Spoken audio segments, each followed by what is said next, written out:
Welcome to the Digital Velocity Podcast, a podcast covering the intersection between strategy, digital marketing, and emerging trends impacting each of us. In each episode, we interview industry veterans to dive into the best, hard-hitting analysis of industry news and critical topics facing brand executives. Now, here are your hosts, Tim Curtis and Erik Martinez. Welcome to today's episode of the Digital Velocity Podcast. I'm Erik Martinez from Blue Tangerine. And I'm Tim Curtis from Coher One. Today's guest is Jodi Daniels. Jodi is the founder and CEO of Red Clover Advisors, a boutique privacy consulting agency and co-host of She Said Privacy, He Said Security podcast. Jodi is a national keynote speaker and co-author of Data Reimagined, Building Trust One Data Byte at a Time. Jodi works with businesses to help them better understand and stay compliant with ever-changing regulations and privacy, impacts to marketing, and much more. Jodi understands the challenges of building and managing a business or brand, and when it comes to compliance, you don't know what you don't know. So she works to simplify privacy laws so that you can get back to doing what you love. Welcome to the show, Jodi. Well, thank you. I'm so excited to be here. Yeah, we're excited to have you. It's not necessarily the funnest topic in the world for people, but it's an incredibly important topic in our society today. One of the most important. And the sea seems to be changing every single day. Jodi, before we get into the meat and potatoes, can you just tell us a little bit about your journey into privacy? Sure. So I started my career as a CPA at Deloitte doing financial statement audit. A lot of that work was understanding a business from a financial standpoint. It has some interesting connections to where I am right now, because now I'm understanding businesses from a privacy perspective. So it's same processes, but instead of financial controls, I focus on privacy. And in between all of those multiple decades, I did some strategy work and marketing work. And the connection to privacy really came when I built a behaviorally targeted ad network at autotrader.com. So I stalked you for cars and served you cool ads when you left our site and checked the weather and did other things. That was when the online advertising industry really came together. They had formed the Digital Advertising Alliance to try and prevent government legislation. So I kind of joke, it lasted 10 years before the legislation came, but that was my piece. My role was trying to figure out what is this new Digital Advertising Alliance thing and the ad choices button. From there, no one was really paying attention to privacy full time in our company. I was looking for something new. I created the privacy role, built a privacy program, went to another large organization, was the digital privacy expert there, and then decided to open my own business to really be able to help companies understand what these laws are for companies who don't have anyone on their privacy team, or maybe they have one or two people, but they know that they have to solve for privacy. So that's how I got here. Tell us a little about your book. Is it T-minus 4 days until your book comes out? It is. It's exciting. It's still kind of hard to believe I have a book. I have to make sure I get the title right. It's a long title. It is. Well, you have the title and then you have the subtitle, but it's Data Reimagined, Building Trust One Byte at a Time. The idea is really, it's designed for a business professional who is not well-versed in privacy and security, or maybe they are, but the rest of their team is not, or the people that they have to get budget from doesn't quite get it. It's for that person to understand why this matters so much, why it's not just a regulation, but how it can build trust with your customers, how important protecting the data that you have is so that you're not suffering from a data breach or some type of incident, which ultimately also leads to a loss of trust from your customers, from your employees. So we try and explain the basic principles of both the privacy side and security side. And we do it in a fun way. It's not a crazy technical read. It's actually fun with some interesting stories throughout to help the average business person understand why it's so important with some tactical things and tactical steps that companies can take right away. Maybe to give a little preview, what would one of those things be? So my co-author is my husband, Justin Daniels. We do not work together. He is an attorney at a law firm called Baker Donaldson. He jokes, he says, we should have a t-shirt that has Know Your Data, because my big thing is everyone needs to know your data. We have an entire chapter on data inventories, which talks all about how to do that. Why is understanding the data you have in a company so important, and what can companies do to keep up with it? The Cliff Notes version here is take stock. Let's just pick marketing. Understand the kinds of data that your marketing activities are going through. What kind of CRM do you have? Email service provider? Do you do customer surveys, webinars, for example? Those are probably different tools for each one of those activities. Do you download them to Google Drive, to Dropbox, to Excel? Do you share them with outside agencies? I just named 4 processes, and it could go to dozens of places just from those 4 simple processes. And helping companies understand you're responsible for every place it goes and every person who touches it. This is a true story. We had a company and we helped them with their data. They had it in 5 CRMs because they didn't like the first couple, and certain people liked their own, and they never moved from one platform to the other. You've now just replicated your risk 5 times on both the privacy and security side. So there's actually cost benefit to figuring this out and realizing maybe you don't need 5. At the same time, you're going to help understand what data you have. That's going to help you figure out what you actually have to do under privacy laws. That's going to help you figure out what you have to secure. And should you even be using it in the first place? What do customers expect? It's very interesting that you say that.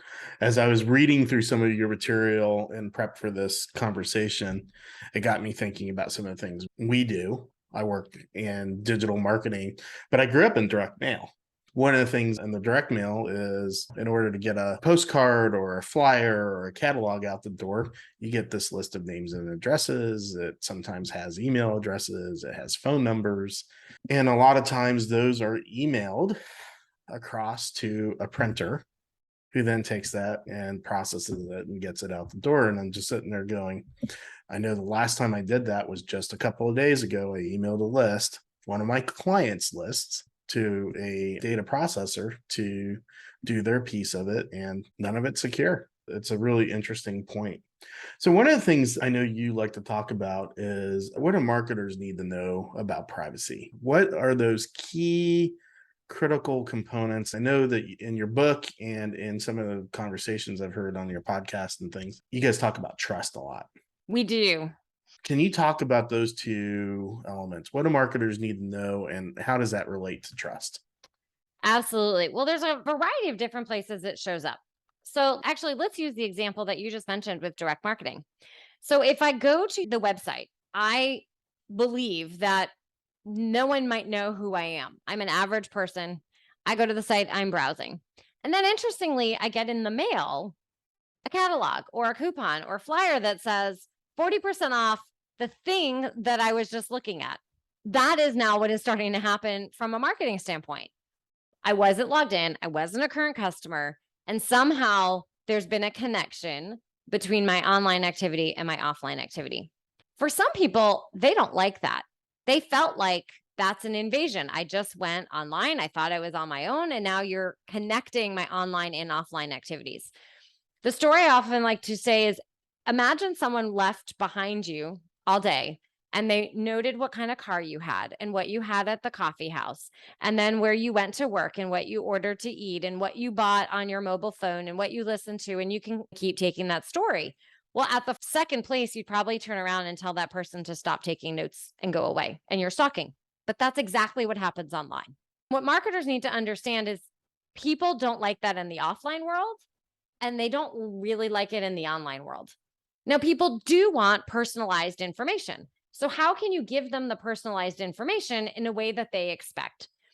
The more data that you can get from me, the more I'm going to give you that's accurate if I trust you.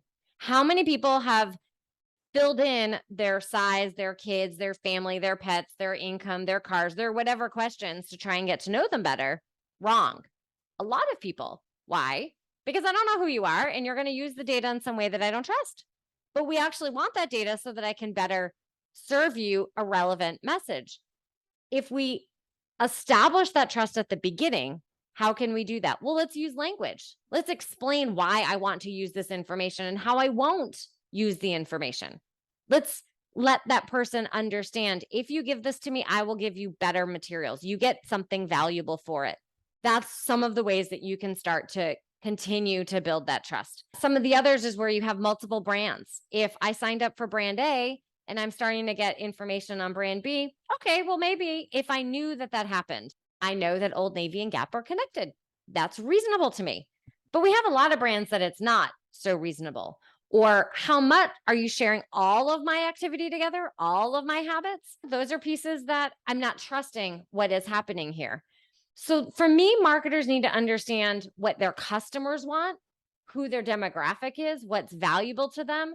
And it differs a little bit on the kind of thing that you're selling. If it's health or financial or an IoT device, that's really different potentially than I'm selling you a shirt. How big your company is and where you are in the world also will impact what the people are thinking. If I could leave a marketer with anything, it would be to know your data and be transparent. And honestly, that's the whole point of all these privacy laws. We have a whole bunch of laws because a bunch of people didn't do what they were supposed to. They use data in bad ways. Now there's a bunch of rules. So you say what you do in a privacy notice. That's the fancy version of how I'm transparent. The short version is language on the page to help me make sure that I feel comfortable to give you that information and then know what data you're using and collecting and make sure you actually need it. And give the option to decline. Give me my options. Exactly. That's the third privacy principle, is really about choices. Let me have choices. Let me decide I don't want that message anymore. I'm sure everyone here has received an email they have never heard of from the person. And on the third email, when you get the, do you hate me? And why are you ignoring me? Or they just schedule a meeting. No, where's my control here about what's going to happen to me? People want to make those choices. I think that's the other piece that can establish trust and actually keep people in the environment is choices and preferences. Maybe I don't want to hear everything about your brand. I want to hear just the slice that's relevant for me. Do you give me that choice? Otherwise, I might just unsubscribe from everything because I'm mad at you. Which does happen. I think when we're talking about those mistakes that marketers make, I think if you look historically at the process, yes, have there been laws on the books? There have been laws on the books, but there have also been sort of a gray space in which people operated or they claim to operate. Brands that weren't paying enough attention to the details weren't disclosing, hey, this is how we're using the data that you provide to us. They weren't doing it in a common language so that people could understand. If they used it, they hid it within a much larger context of pages and pages of legalese that, yes, they're clicking consent, but they don't understand. So you've honored the letter of the law, but you've not honored the spirit of the law. So it feels to me that that's where marketers, and I work with a bunch of them, but that's where marketers have sort of historically missed the boat, is they've not opted to covering what I would call is just the basic. Are you honoring the letter and the spirit? If you honor the letter and the spirit, you're going to be in a much better place. Am I crazy? Is that what you're seeing too? Yeah, no, you're not crazy. I came back from speaking at a conference recently and was with a variety of marketers. And it was really fascinating because one, I was so excited to have so many people interested in privacy. I just had like a celebration. And the other was also how many people still believed we were talking about targeted advertising, the ability to opt out, the need to opt in certain jurisdictions. And the philosophy is, well, but it's just targeted ads. I mean, it's just ads because those marketers understand the ecosystem. They want the personalized ads. The piece that's missing from that is it's a massive ecosystem. It's not just company and technology A to technology B to deliver that ad. It's hundreds of companies in between who are collecting all that information. Remember my stalking story? They'd be collecting all that information and selling it to all different kinds of people. So now you have information that's getting created into other profiles that's being used for other purposes. And that's not what Jodi, who went to site A, expected. I went to site A to browse, not for you to manage every single click that I had, not just for your own benefit. So you figured out I really like red things over blue things, but that other people now are figuring out, oh, I like red things and blue things. So all that information is being used in a way that's not consistent with the user's expectations. That creates a loss of trust. And the rules are here now to try and put in place that specificity of the law. But again, you have to go with the spirit. It's not trying to hide. And I always advise companies, what do your customers expect? Are they going to expect this? Would that be okay with them? I hope that when people start to really put the customer first, they'll realize that the marketing activities that they're doing will yield better results. Yeah. Like you, I'm pulled into a lot of privacy conversations. I go speak on it and brought into a lot of client boardrooms, both virtually and in person, to discuss privacy issues. What's really interesting is that some of the misconceptions around privacy, you have some brands, and there's more than you would believe, are actually shutting down marketing because they're so fearful of the law. And they're not understanding that when you put the right structures in place, structures again and language that honor again the letter and the intent of the law, that you can operate within the law and still be successful and profitable. Fear or an overarching concern about unintended consequences of the laws are really preventing them. So, what's your encouragement to people who are shutting down and putting themselves in a perilous position because they're so fearful of it? Yeah, I never like to hear when businesses are turning off regions or changing or not doing certain things that very well might be fully capable if they had a privacy strategy. To me, it's no different than any other marketing activity. You need a strategy first. You need to understand what are these privacy laws and what does that mean for you, the company. With that, then you can work towards the tactics. Do you have to have consent first? Okay, get consent. Do you not need consent and you're able to collect? Maybe you collected 20 data points before. Now you can collect 5. Okay, those 5 still might be really valuable. Let's figure out what you might need to do to get the other 15 if those were super valuable. So there's a lot that you can still do. It wasn't designed to shut down marketing, it was designed to change how marketing was done so that it is a customer first approach as opposed to a company first approach. And that's the difference. Now, that is a big shift. And like all change, that's why there's an entire profession of change management people, because people don't like to change. It's just one more evolution. I bet if marketers went back and you look at the evolution from radio to TV, or I guess we had newspapers, right? So newspapers to radio to TV to online, all of that was big change. You had lots of people who didn't want to do that. We're still here with that privacy piece. So there's no need to completely shut it down without really having reviewed what the activity is in the lens of privacy. A lot of times there's a way to work through and still be able to accomplish the goals that the organization was trying to do. Within that, you have to expect, and while you can operate within the law, you have to expect that the way in which you operate and things that you have traditionally done will change as a result of an industry that is being put in a position to basically act better and to align with expectations that consumers have. I'll give you an example. We had a guest on a previous episode, and we talked about the impact of privacy and the Apple Intelligent Tracking Prevention and shutting down the cookies, and how it moved Facebook from a targeting tool to no longer a targeting tool, but now a branding tool. That has a huge, massive impact on businesses.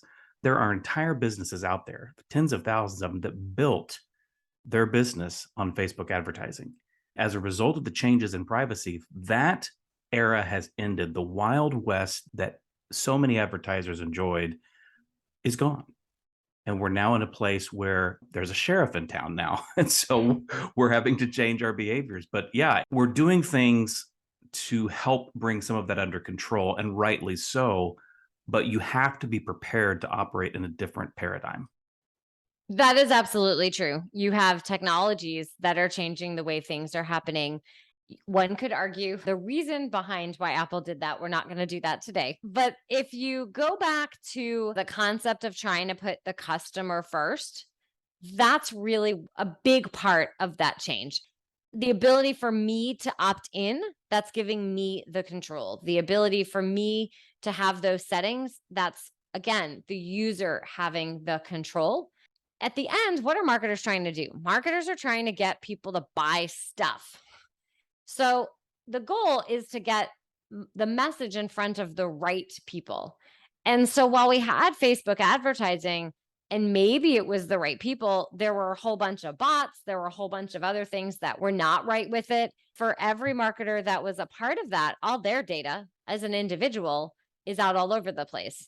Some people don't care, but they might care when they really understand where all of that data is. So that you have obviously this entire kind of advertising piece and the targeted ads and all the ad tech that makes this all up. But even just old fashioned email strategy with a privacy lens will hopefully move people more towards preference centers. Actually, if you have a smaller list with the right people on the list, my open rates might be higher, which means more email might get delivered. My open rates are going to be higher, which means I'm going to have more people interested in the actual item and convert or continue to remember the brand and over time be able to refer or convert. So we have this ad tech piece, but we also have all the other forms of marketing. We have on the website, how are we asking people for information? That's marketing. I even see privacy listed now as a feature, especially in technology. It'll say, here's all the great solutions, all the great features and how we're going to solve every problem. And also, here's our privacy and security measures. It's a feature that's happening. Just pivoting a little bit to the technology side of this, I work with a fair number of companies that have what I would like to describe as ancient systems connected to newer systems, which are connected to even newer systems. And none of them, except maybe the most recent platforms, have some of these tools and controls. So, how would you advise businesses to deal with that particular issue? Because I may have a legacy ERP that dates itself back to the 1980s, and I have web technology that maybe is 5, 6, 7 years old. How do we start bringing some of these things together? Well, for the really old ERP system, it might be time to start your internal budgeting campaign because the reality is you might not be able to fully stay on some of those legacy systems as long as you want to. Or the other option is going to be finding some of the privacy technologies that can sit on top or kind of in between to be able to help facilitate some of the needs. Or you're going to have a lot of manual activities, which means you'll have more people that will have to do them. Let's take an individual rights request. Hopefully people know what that is, but under all these different privacy laws, there's options. We've been talking about choices. Well, some of those could be the right to delete, the right to access, the right to restrict processing, the right to opt out.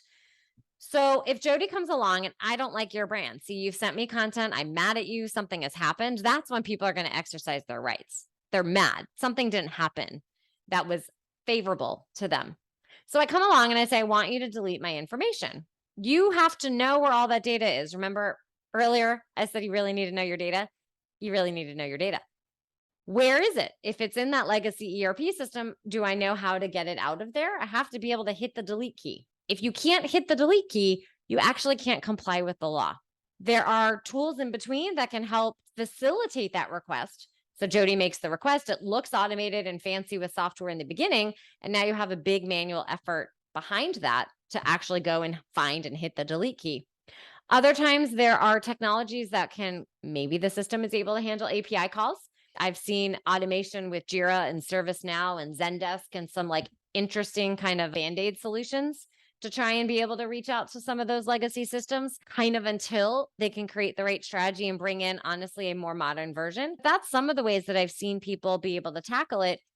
Because again, I have to be able to honor those rights in this particular situation. Or if Jodi's in the EU or Canada and I have to opt into the email, you have to figure out how you can capture that consent. The burden of proof is on you, the company, not me, the person. So whatever API spaghetti way of getting that consent is going to need to happen. Yeah, it's interesting that you say that because I was working with a client just a couple weeks ago and a delete request came across. They have a fairly ancient ERP system, so this is a real scenario. The IT department has done a pretty good job of scripting out a process for removing the PII, removing phone numbers, removing email addresses, names and addresses, making it the company address so that everybody knows this was a delete request. Then they said, hey, we just got this delete request. Do we need to do anything else? I'm like, okay, well, what about your email marketing platform? What about the text messaging platform? just like you said, know where your data is. There are 5 or 6 external systems that are not connected in any way, shape, or form to each other. Somebody had to manually go through, find that information, and scrub it, so to speak. So it is a real issue, but it can be done. It just depends on how automated you can make it, if it's a more modern system or more manual when you get older. Changing tracks again, I got a question. I had a client come to me. They do some business with a really large data processor in the country. The data processor was doing a compliance review of their policies and said, "Hey, you guys need to update your privacy policy on your website." They said, "You are not naming us in your privacy policy." I, as a marketer and a business person, have a question here. If I have a data sharing agreement with another company, that company is doing some processing to provide a service. They're now telling me, "Hey, you need to tell everybody in the world that we are now the ones handling the processing." I kind of have an issue with that. Not that I don't want to tell the individual customer. If the customer calls and says, "Hey, what are you doing with the data?" No problem. They reach out, going to share that information to the best of our ability. What's your stance on all of a sudden my marketing ecosystem partners, my tech stack to a certain extent, are now requiring me to tell everybody about my tech stack? I don't necessarily want my competitors to know what my tech stack is. Well, for companies that are processors, it's a requirement to actually have a sub-processor list that says here are all the sub-processors. So if you're a processor, that is something that would need to take place. The large social media giants, the large analytics companies all have for years demanded in their terms that they are listed with their particular opt-outs. I have seen a couple other large players in the ad tech ecosystem also require that they are listed. I actually just talked to a company the other day about their privacy policy, and they said, yes, we had to update it because we had to comply with one of their partners. That was a requirement for them. You will start to see some more of those requirements. I think we don't want to use names here. It kind of depends on the specific situation and the role that player is and what their involvement is in this situation to determine if they could demand to have that stated or not. If you think about the idea of a privacy notice isn't to have hundreds of companies listed, because that's not meaningful, again, for the end customer. Let's think of our customer. It's not meaningful. But we do need to have the right disclosures so that I understand what is actually happening and I can process my opt-outs. So if it would have to go through you to go to them, that's a potential. I, the customer, just need to make sure that I can easily opt out of that processing. Without knowing all of the fine details, kind of the best answer that I can offer. I hate to go with the it depends. It's a little bit of it depends. For anyone listening, the processors are required to have a sub-processor list under GDPR. In this particular case, it's a retailer sharing data with a data processor who makes money on processing that information. I understand it's evolving. As a marketer, I'm concerned that, if I put out my tech stack, my competitors know exactly who I'm working with. Well, they may know in 50% of the cases anyways. Right. But they may not know exactly what our little secret sauce is. So there's a balance there, I feel, between protecting the consumer, which is absolutely a priority, and maintaining some control over the processes that you use or ecosystem that you're using to accomplish whatever you're trying to accomplish as a business. That is an incredibly fair point. If you know any of the other customers that this particular company works with, you could always go and see how have they handled that request. And then you might know if that's a negotiation point or not. There is a movement towards transparency. At the same time, you have company proprietary processes, and that's where privacy, the business, and legal all have to meet together to figure out what the right path is. That has not been worked out yet. Some of the methodology that is employed actually becomes intellectual property and is therefore protected under IP laws. And so what you have is you have IP laws and privacy laws, which are cruising towards a confrontation. And so part of, I think, what has to happen is you have to consider as a business owner, changing your process in order to better align to privacy, but also to set yourself up better to protect the areas that are confidential, that in disclosure would not necessarily have an impact on a consumer. It's really not meaningful to a consumer, but it could be very meaningful to a competitor or someone in the space. We have done some of that ourselves and have taken painstaking steps over the years to really make sure that we position ourselves to be above any of the privacy concerns that have existed, but to just full transparency all the way through. And I think that's where the management sort of aspect comes in, where you have to really examine. It's going to be interesting when we get some of the first case law in terms of what's going to take precedent between those two, IP and privacy. Well, let's segue right into laws. We're now up to 5 states, if I'm recalling correctly, that have laws on the books or are about to be enacted. 5 by the end of 2023. Who are those states? Everybody knows about California and CCPA, right? And now there's CPRA coming, and that's an expansion or clarification maybe of some of the stuff that came out in CCPA. But I know Colorado and Connecticut and a few other states. What are the key differences that you're seeing between these various state laws? Because I think those are the areas that start making us, the marketing community, really nervous, right? How do we stay in compliance with this and stay in compliance with that when there's differences between all these laws? Well, it is going to be complex. That's just the first thing. Let's talk about what some of those are. So CCPA is the current California Consumer Privacy Act, and it's basically an amendment, which is CPRA, that is making it an update, an upgrade, if you will, and that will be effective in January. It will make it closer to GDPR. It's still not an opt-in kind of philosophy. So if we think about some of the marketing pieces, but it has a lot more stringent situations. Then we have Virginia that's coming in January as well of 2023, Colorado and Connecticut in July, and Utah by the end of the year. So let's talk about some of the differences and similarities. California is very focused on the sale and sharing of data to third parties. We just had the first CCPA enforcement action, which is Sephora for $1.2 million. Any marketer listening that uses ad technology, like that targeted advertising that we had an entire discussion on, and using third-party analytics, under CCPA, ad tech equals sale of data. That is the interpretation. That is what the first CCPA enforcement action has told us. You might not agree, and that's fine, but the Attorney General doesn't agree with you, and you will be fine. So the very first thing to understand is that is the only law that has that big of a focus on the ad tech part specific to sale and sharing of data. And there's a long list of things that you have to do. All the states talk about sale of data, but like the full actually sold data. So anyone here who actually takes their list and sells it to other people, that will affect you.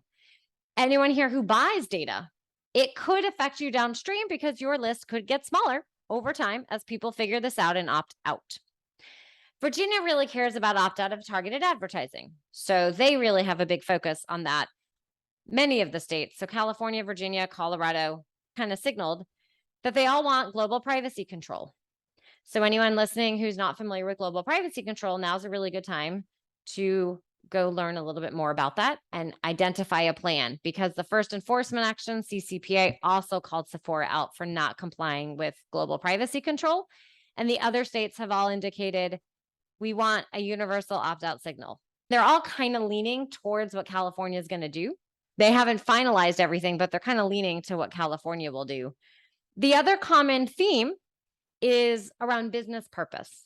You want to collect my data. You want to do what with it? So do you actually need all of my data, or do you just need some of my data? If you just need some of my data, then you shouldn't collect all that you want to, because you have to have a business purpose. This is kind of akin to GDPR's philosophy of a legal basis, but we don't have 6 legal bases here. We just have business purpose. Again, going back to know your data and that data inventory. The other really big theme is sensitive data. And this is where it differs a little bit. So you have sensitive information, which a lot of people listening might think that's health and financial data. And that is true in California. But the definition of special category data in the EU, which was race, religion, philosophical, health information, biometric information, all of that is considered sensitive data now under almost all of the states here. Precise geolocation is also considered a sensitive data field. And the Federal Trade Commission has indicated that precise geolocation is also a sensitive data field. But what makes this a little bit more complex is the states differ in how that's treated. Some states are opt-in and some states are opt-out.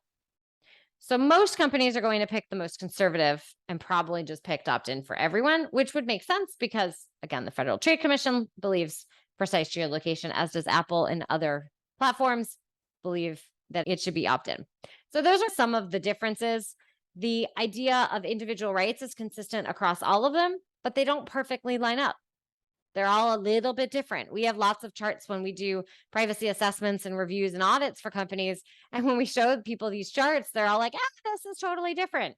They're all a little bit unique. The last piece that California specializes in, which is different, is financial incentives and loyalty programs.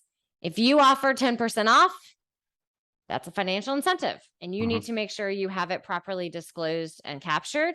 And if you do some kind of loyalty program, California also has a bunch of specific rules around that. So California is still the leader. Virginia is considered a little bit more of a business-friendly state. Colorado includes nonprofits. California includes B2B and employees. Connecticut's kind of following Colorado and a little bit of Virginia. And by the time you get to Utah, if you did all 4 other states, you should be in a pretty decent place. Should cover the waterfront there. It should.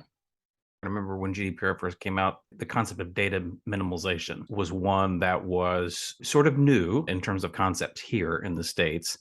That to me was something that took a little bit of a mindset shift for folks. And, what information do you need? And you see on a lot of these sites now, you see all cookies, basic cookies, or some other terminology of the cookie language. So it allows for functionality, but it cuts down on some of the other tracking that sort of gets into a little bit more concerning. So it's a really good point. And I think we're watching GDPR, and I know I've got European ties and we do a lot of business in Europe with European companies, and we certainly get a flavor of what GDPR has done, where they've missed the mark, and where they're looking at possibly doing some amendments because there have been, as with any law, there's unintended consequences that really weren't foreseen. Yep. And now if I think about some of the data minimization and data purpose, lots of companies want to collect birth date. So do you collect the birth date right away? Some of my fun stories is I've gone to many coffee shops, paid with a certain payment provider. I'll let them remain nameless. And the very first email sequence I get is, hi, can we have your birthday? Like within an hour, within a day. It's the very first email, multiple situations. You haven't earned my trust for me to give you my birthday. I need to warm up a little bit. But if I am going to give you my birthday, do you want the month? Do you want the month and day? Do you need the whole year? Do you really need to know how old I am so you can just give me my free coffee? Exactly.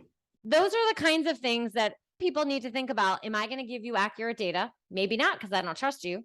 How have we warmed up here? What was the right cadence? When should you have sent me that message? What is the actual data you really need to accomplish what you're trying to accomplish? You're just trying to get a little bit of information about me and get me to come in and get more coffee and buy more stuff and be happy with you. You don't necessarily need my age. Some people might say, no, I need the age, so I have the demographic. I'd argue, do you really need that information? Like, how important is that going to be? That is the balance between trust and data and what you really need to have. Totally makes sense. So getting close to our time here, just a couple more questions. Pivoting to kind of roles in an organization. What roles in the organization should be responsible for privacy? And I know this probably spreads out across multiple departments, but in your experience, is it more effective to have a chief privacy person within the organization? And at what size organization should you have that role? A mature privacy program is going to have a privacy leader.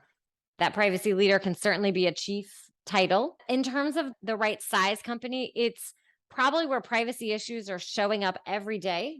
The company has a lot of data. They have a high volume of data subject access requests, or those privacy rights requests. They have a lot of different vendors and different campaigns, different products. There's enough for a full-time person to be doing. And that's when they likely need someone dedicated. At the same time, if the direction of the company is very data heavy, then you need to make sure that you have someone who is paying attention to it at a full-time basis. Every company should have someone paying attention to privacy. If it's a part-time person, okay. If you outsource that, we're the fractional privacy team for a number of companies. Even when we're that fractional team, I still have a center point for someone in the company who owns it. That really is whoever believes in privacy. Sometimes it shows up in marketing, in compliance, in the C-suite. It's kind of whoever has the passion for this as an important business initiative, and that's who tends to own it. What I really believe, and you'll see more of, is this idea of privacy champions, privacy storytellers, someone who's going to be able to explain why privacy is so important, because not everyone understands it yet. We have to keep telling the stories, keep telling the wins, explain how it impacts their job in a way that will resonate with them so that they'll accept that privacy piece. The other piece that I would say, and it actually ties back, Eric, to your question of the differences in the laws, are around this thing called privacy impact assessments. Think of it as a fancy word for asking privacy related questions when you run a new marketing campaign. Are you collecting precise geolocation? Are you collecting my full birth date, for example? Or no, you're just collecting my name, maybe just my email. It's a new vendor, all those kinds of questions. Those are required under the different state laws.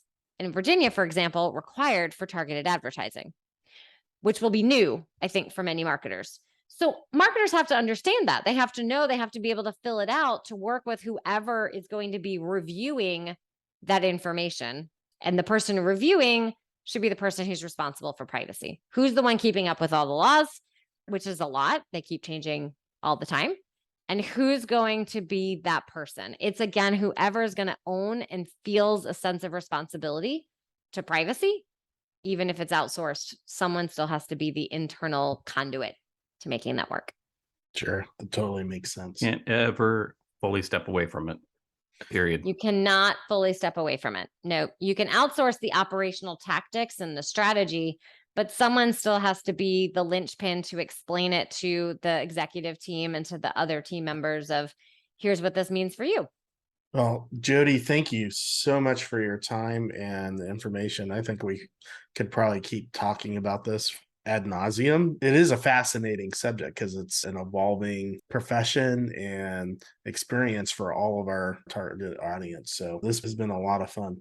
Any last thoughts or advice that you'd like to leave our audience today? Sure. You mentioned privacy. It's growing. It's a really fascinating topic. It affects all of us personally. Every single time we buy something, we get in our car with hundreds of data points collecting information, any IoT, anything, any Wi-Fi, anything. Data is being collected everywhere. So I mentioned multiple times, think from the lens of a customer. I would invite you to think of the lens as yourself in your role. How would you feel with this activity? And then do the grandma test. How would grandma feel in that situation? From there, you can layer on the tactics from privacy laws. Right now, there's still an opportunity for companies to be ahead of the competition and make it a competitive edge.